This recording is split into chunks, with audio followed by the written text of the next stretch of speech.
This video is going to look at margin of error. So first example, a survey conducted on a certain website indicated that 38.8% of the people visiting the website consider the color red rather irritating and want the website to use it as little as possible.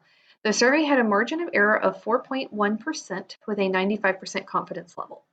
So we want to know, what does this margin of error tell you about the percentage of people visiting the website who do not like the color red?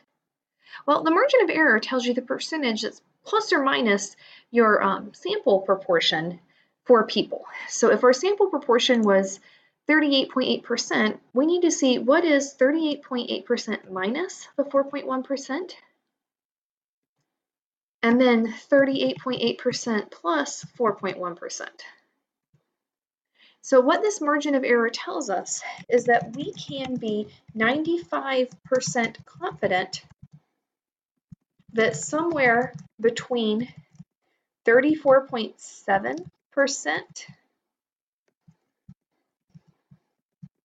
and 42.9% of the visitors of this website do not like the color red. So the margin of error just tells us basically the range of numbers that we're really certain the actual value is somewhere in there.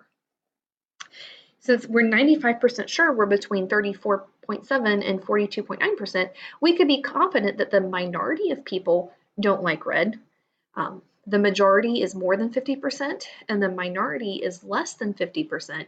So we're 95% sure we're down here between about 34 and about 42. That's definitely the minority. So we could be very confident the minority of people find the color red irritating.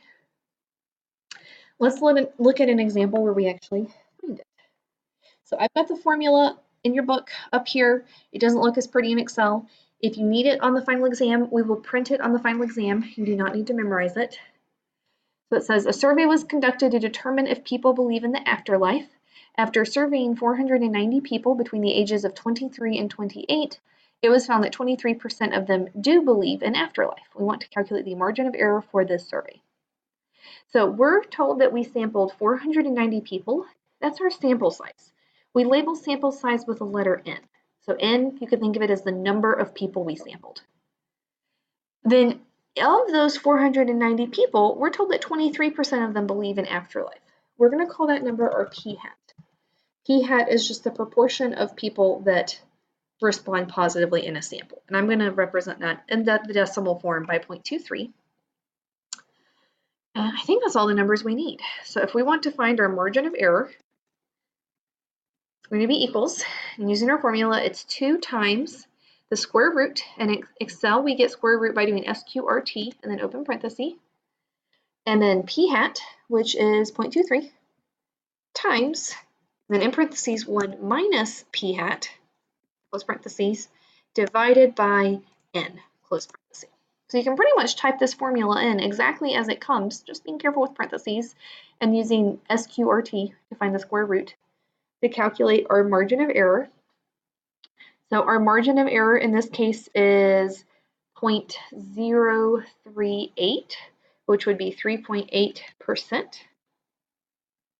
So we can be really confident that between 23 minus 3.8% and 23 plus 3.8% of people. So we can be really confident that between about 19.2 and 26.8% of people believe in afterlife.